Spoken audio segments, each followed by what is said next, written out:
Hello everyone, welcome to my channel. मैं महेश राय स्वागत करता हूं आपका अपने चैनल में। तो हमने 25 क्वेश्चन पढ़ लिए थे। आगे चलते हैं। ये 2016 का द्वितीय प्रश्न पत्र है। सही कुट को चुने। अभिकथन ए है राग भैरव व काली गंडा दोनों में प्रयुक्त स्वर समान है। तर्क आर है इसका, रागों के स्वरों में समानता होने पर भी रागांकों के प्रयोग से रागों में परस्पर भिन्नता आ जाती है। तो इसके जो कुट हैं वो मैं आपको बता देता हूं। ये देखिए, ए है ए आर दोनों सही है और तर्क आर सही है। ठीक है, बल्कि दोनों ही सही है। बी में ए आर दोनों सही है परंतु आर तर्क सही नहीं है। सी में ए सही है और आर गलत है। और डी में ए गलत है और आर सही है।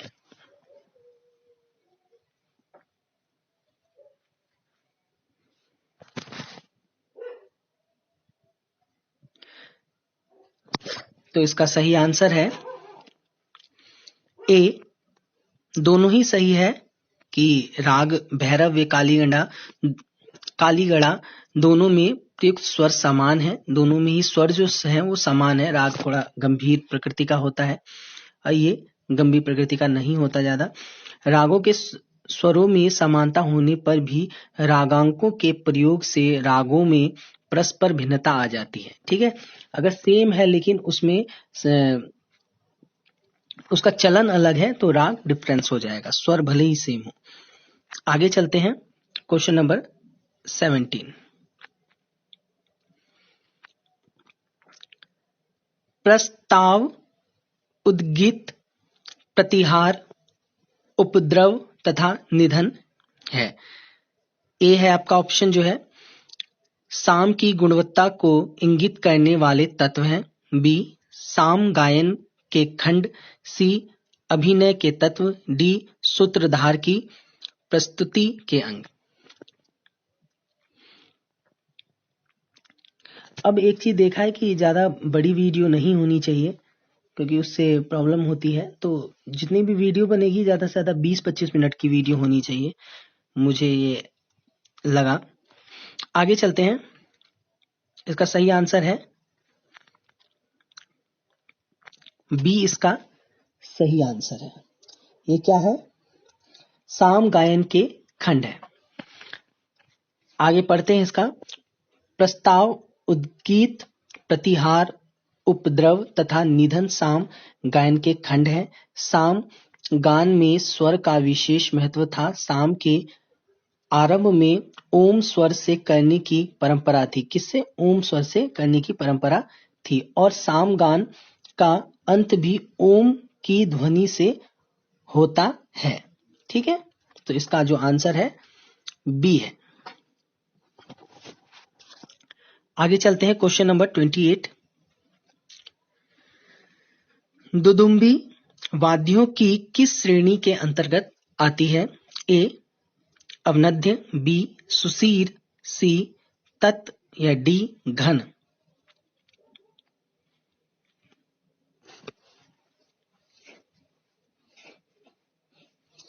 आप सबसे क्षमा चाहता हूं कि कुछ दिन मैं नहीं आया, मतलब कि वीडियो नहीं डली क्योंकि मेरी तबीयत ठीक नहीं है। इसका सही आंसर है ए अवनद्य। दुदुम्बी वाद्यों अवनद्य वाद्य की श्रेणी में आता है। यह किसी बड़े आकार तथा अधिक गहराई वाला चमड़ा युक्त वाद्य है। ठीक है, यह अवनद्य वाद्य के अंतर्गत आता है। आगे चलते हैं। Question number 29।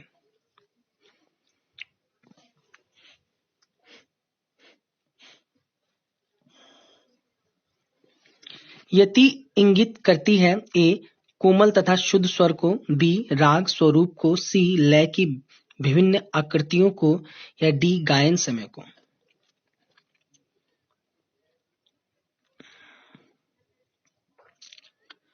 तो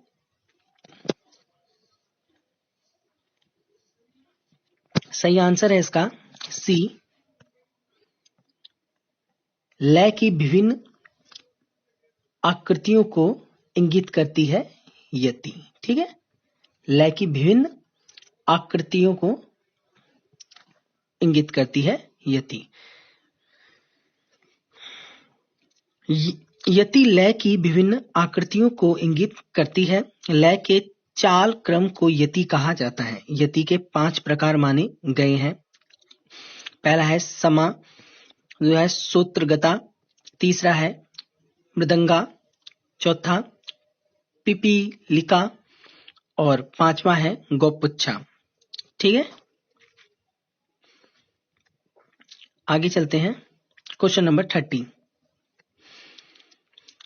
किस ताल जाति के लिए अयुग्म संज्ञा का प्रयोग किया गया है? अयुग्म। ठीक है, आपके ऑप्शन जो है ए मिश्र, बी खंड, सी त्रयस्त्र या डी चतुरस्त्र।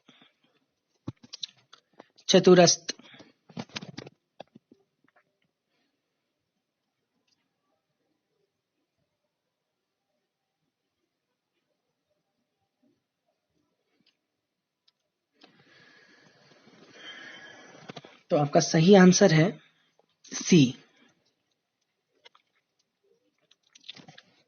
इसका त्रयस्त्र। त्रयस्त्र ताल जाति के लिए अयुग्म संज्ञा का प्रयोग किया जाता है। त्रयस्त्र जाति ताल में 3 मात्रा, खंड जाति में 5 मात्रा, मिश्र जाति में 7 मात्रा, चतुरस्त्र जाति में 4 मात्रा होती है। ठीक है, आगे चलते हैं। क्वेश्चन नंबर 31 पे।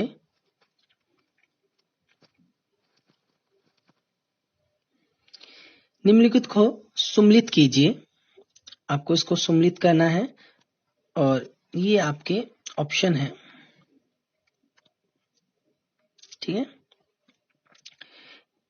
ए दीप्ता, बी रौद्र, सी नंदा, डी बानी और इसकी जो सूची सेकंड में है ध्रुपद, सेकंड है इसका गंधार ग्राम की श्रुति, तीसरा रस, चौथा श्रुति जाति और नीचे आपके कुट दे रखे हैं।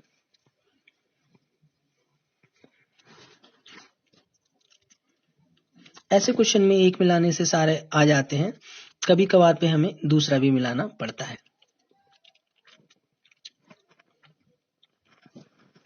तो इसका सही आंसर है बी। ठीक है, अब चलो इसको मिलाते हैं। 20 का सही आंसर है। तो ए का क्या है? 4 है। दीप्ता का क्या हो जाएगा? श्रुति जाति।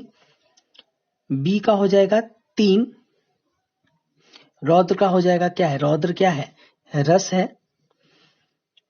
सी का हो जाएगा 2। नंदा का हो जाएगा गंधार ग्राम की श्रुति और बानी किस में आता है? ध्रुपद।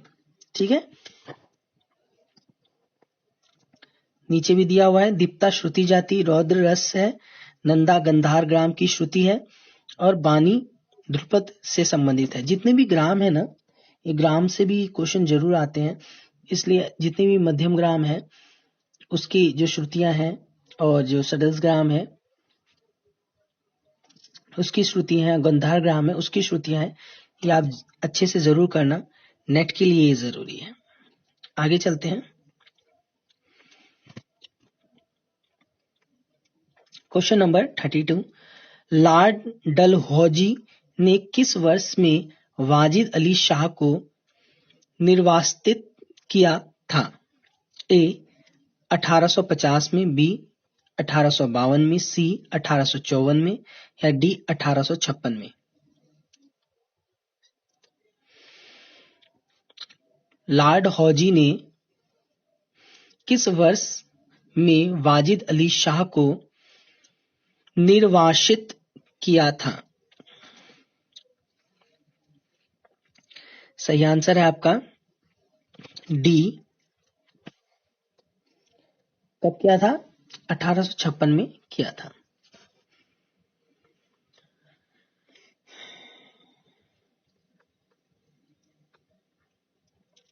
क्वेश्चन नंबर 33, पश्चात संगीत के सब मीडियन स्वर का समानार्थ क्या है?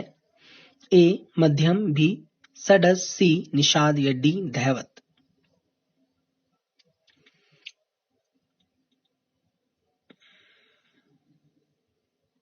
सब मीडियंट स्वर का समानार्थ क्या है? सही आंसर है इसका ए मध्यम। पश्चात संगीत के सब मीडियंट स्वर मध्यम को माना गया है। म ध सा को सब डोमिनेट कॉर्ड कहते हैं। इस कॉर्ड के व्याकुलता, पश्चाताप, अभिलाषा तथा चंचलता का भाव उत्पन्न होता है। ठीक है, आगे चलते हैं। देखो, ज्यादा क्वेश्चन करने से नहीं होता कुछ, आप कम क्वेश्चन ही कीजिए, लेकिन अच्छे से हो जाए क्वेश्चन तो वो ज्यादा अच्छे होते हैं।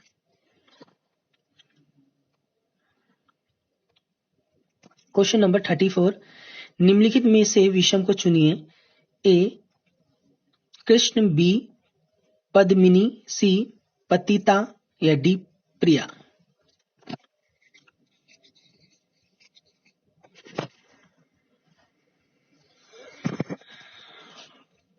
तो इसका सही आंसर है सी पतिता। प्रिया को विषम की श्रेणी में रखा गया है। सी लिखा गया है और लिखा है प्रिया को विषम श्रेणी में रखा गया है। तो इस क्वेश्चन में थोड़ा निम्नलिखित में से विषम को चुनिए। मैं भी कंफ्यूज हूं, तो आपको इस क्वेश्चन के बारे में थोड़ा पता हो तो मुझे भी बताना। तो इसका आंसर ये है वैसे, यहाँ पे सी दे रखा है। अब प्रिया को विषम श्रेणी में रखा गया है, यहाँ पे बोला गया है प्रिया को विषम श्रेणी में रखा गया है, तो आप भी बताना। आगे चलते हैं क्वेश्चन नंबर 35 की ओर। भारत भाष्म किसने लिखा? ए नन्यदेव, बी सारंगदेव, सी नारद या डी शुभंकर। भारत भाष्यम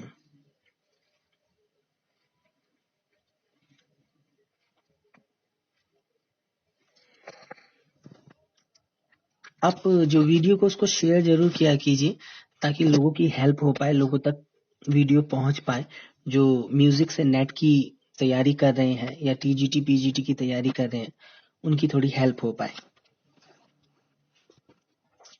बाकी बहुत सारी वीडियोस डल चुकी हैं, मैं अक्टूबर से वीडियो डाल रहा हूं मैं, और काफी वीडियोस मैंने डाल दी हैं। रेगुलर वीडियो में अक्टूबर से डाल रेगुलर। तो इसका सही आंसर है ए नन्यदेव जी ने लिखी है। आइए पढ़ते हैं। भारत भाष्म नन्यदेव द्वारा लिखा गया है। ठीक है, नन्यदेव को कर्नाट जातीय राष्ट्रकूट नरेश थे।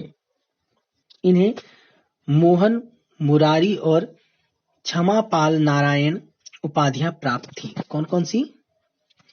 मोहन मुरारी और क्षमापाल नारायण उपाधियां प्राप्त थी।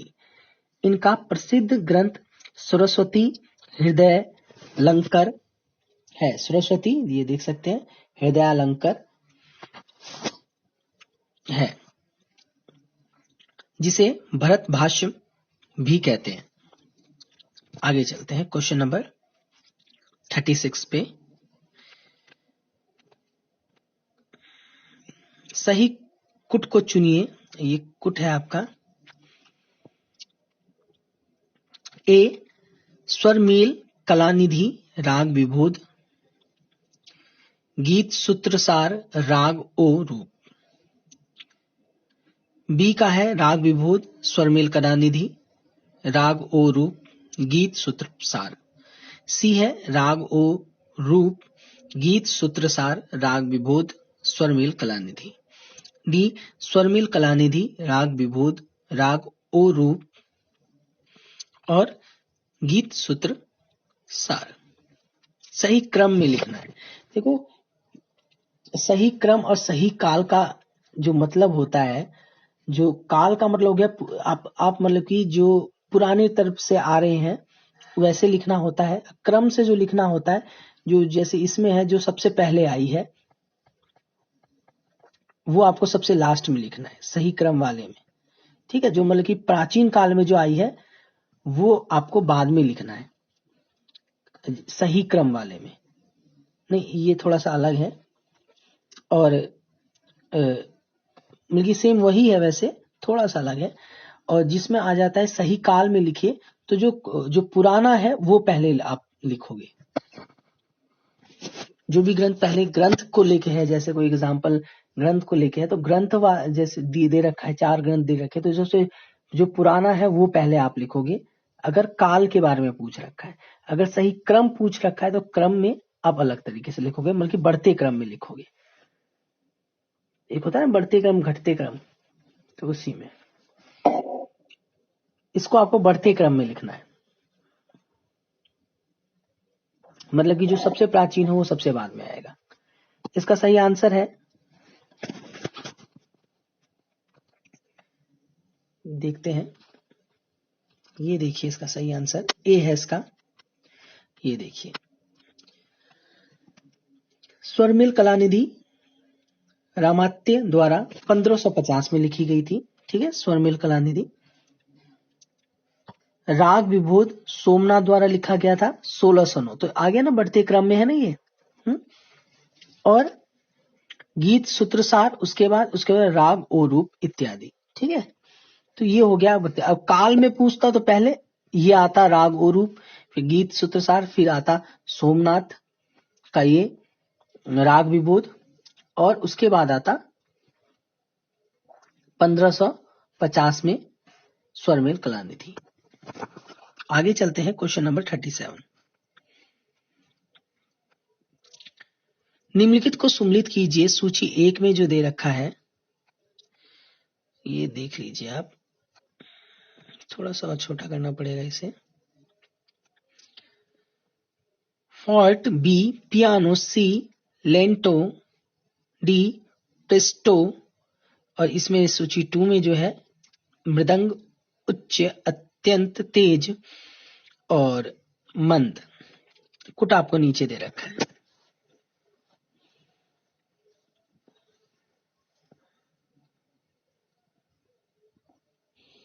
जब आप एग्जाम देते हैं तो कुट वाले को आप कोशिश कीजिए सबसे एंड में करने की कोशिश कीजिए, और जो ये तर्क वाले होते हैं ना तो उसको भी कोशिश कीजिए सबसे एंड में करने की। बाकी और सारे क्वेश्चन जो होते हैं उसे पहले आप अटेम्प्ट कीजिए और इन क्वेश्चन को बाद में कीजिए।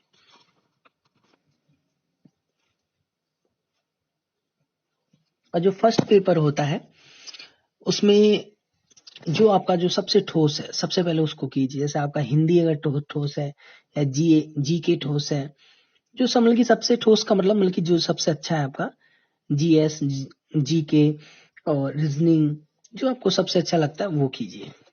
उसके बाद जिस चीज में आप ज्यादा टाइम लोगे वो चीज सबसे एंड में कीजिए। सही आंसर है इसका डी। ठीक है, अब देखते हैं, मिलाते हैं। ए का 2 है, फॉर्ट का उच्च है, बी का 1 है पियानो का मृदु, सी का 4 है लेंटो का मंद, प्रेस्टो का अत्यंत तेज। ठीक है,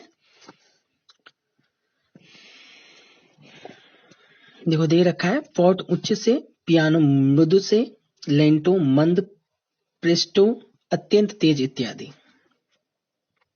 क्वेश्चन नंबर 38।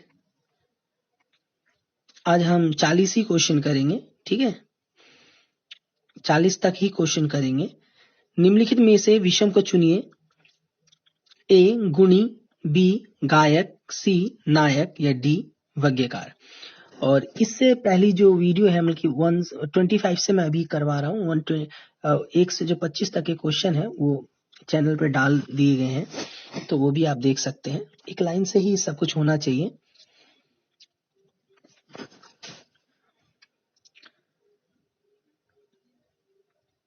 विषम को आपको इसमें चुनना है।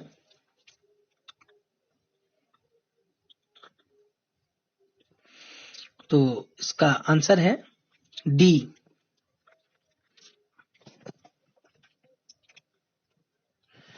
और अगर इसमें से कोई भी त्रुटि होती है, हाँ कोई क्वेश्चन में त्रुटि होती है तो आप वो जरूर बताएं। हाँ हो सकता है कि त्रुटि हो। तो अगर आपको लगता है वो अलग चीज है, बाकी आपको त्रुटि लगती है उसे चेकआउट कीजिए, फिर मुझे भी बताइए ताकि मैं उसे पिन कर पाऊं। समझ रहे हो कि कमेंट में उसे मैं पिन कर दूं ताकि और लोगों तक सही नॉलेज जा सके, कोई ऐसे क्वेश्चन में प्रॉब्लम होती है तो। बाकी आपको अगर लिंक नहीं मिल रहा है तो आप हमारे टेलीग्राम से भी जुड़ सकते हैं और बेल आइकन को प्रेस करके रखिए ताकि आपको सारी वीडियो मिल सके। तो इसका जो है वाक्यकार है, जो विषम है, गुणी गायक नायक ये तीनों समानता है। ठीक है, जो गुणी गायक और नायक, जबकि देखो जो गायक होता है ना वो गुरु से जो गुणी है वो तो गुणी है, जो गायक है बल्कि जो गुरु से जो शिक्षा हमें प्राप्त होती है और उसमें जब वो अपना कुछ चेंज करके उसे और अच्छा बनाते हैं या संशोधन करते हैं, हाँ तो वो गायक कहलाते हैं। नायक वो होते हैं जो ज्यों के त्यों रख देते हैं, मतलब कि गुरु ने जो सिखाया है उसका सेम उसी तरीके से उसे गाते हैं, उसमें कोई संशोधन नहीं करते, तो वो नायक कहलाते हैं। वाग्यकार वो होते हैं जो इसमें क्या होता है, जो काव्य से भी हो, मतलब कि जो कंपोज भी कर सके और गायन भी कर सके और काव्य भी कर सके, वो तीनों का मिश्रण ही वाग्यकार कहलाता है। और इसमें वाग्यकार में तीनों आ जाते हैं। ठीक है, तो इन तीनों में ही आ जाते हैं, गायक नायक और तीनों आ जाते हैं। वाग्यकार उत्तम, मध्यम एवं अधम ये तीनों प्रकार कहे गए हैं। वाग्यकार की वाणी में मातु और धातु कहा जाता है, ये क्वेश्चन बहुत आता है।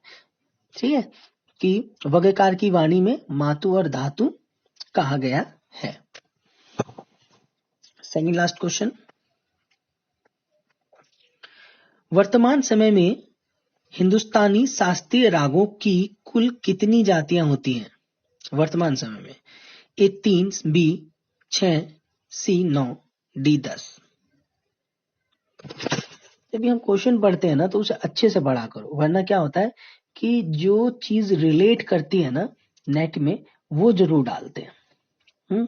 फॉर एग्जाम्पल कि अगर ये पूछा जा रहा है कि सारंगदेव के द्वारा जो क्या है, कौन सा है, संगीत रत्नाकार जो है, उसमें रागों की संख्या कितनी है, ऑप्शन में आपको दे दिया गया। ठीक है, तो आपने समझ लिया कि 125 है।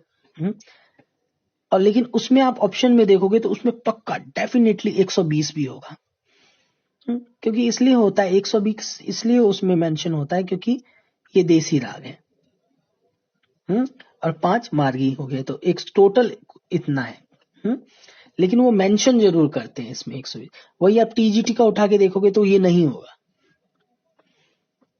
तो उसी तरीके से नेट के हर जो रिलेट करता है ना, जिससे गलतियां जल्दी हो, वो चीज जरूर होती है।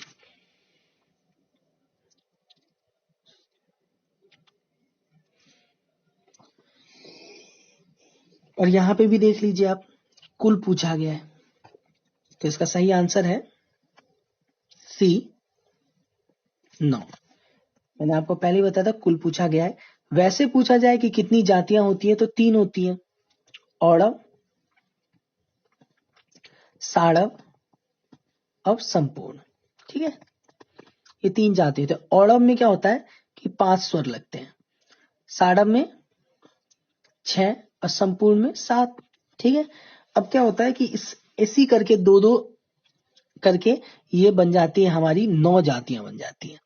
अब क्या होता है कि औड़व साड़व, तो औड़व में क्या 5 स्वर, साड़व में 6 स्वर, फिर औड़व औड़व और पहले बनता है औड़व औड़व, तो औड़व औड़व मिलकर 5-5 स्वर, फिर औड़व साड़व 5-6 स्वर, फिर औड़व संपूर्ण 5-7 स्वर। सेम यही कंडीशन फिर साड़व में चलता है, साड़व साड़व, साड़व औड़व, साड़व संपूर्ण, फिर संपूर्ण संपूर्ण, संपूर्ण औड़व, संपूर्ण साड़व।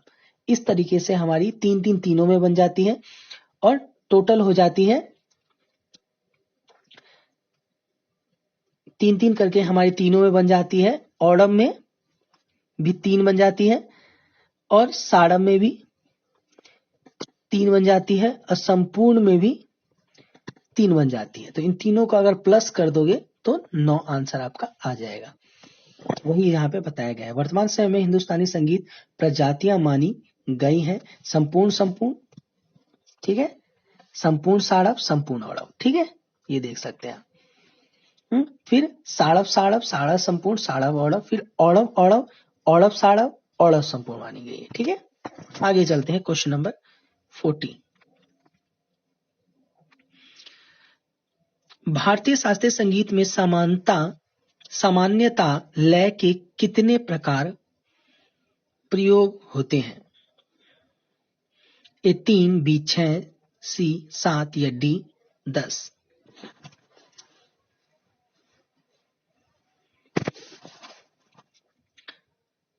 तो ये लास्ट क्वेश्चन था इस वीडियो का। अभी आगे भी है क्वेश्चन, वो मैं नेक्स्ट में करवाऊंगा क्योंकि काफी टाइम हो गया है। तो इसका सही आंसर है ए 3। भारतीय शास्त्रीय संगीत में सामान्यता लय के कितने प्रकार है? तो 3 प्रकार है। एक हो गया आपका मंद लय, ठीक है, दूसरा हो गया मध्य लय और तीसरा तार, ठीक है। तार होता है उच्च, ये मध्य में चलता है और ये मंद्र में चलता है, खरज में चलता है। बाकी इसमें भी यही लिखा हुआ है, बाकी एक बार मैं आपको पढ़ के बता देता हूं। भारतीय संगीत में 3 प्रकार के लय माने गए हैं, विलंबित, मध्य और द्रुत। यही मैंने आपको बताया। बाकी लय का अर्थ लीन होता है।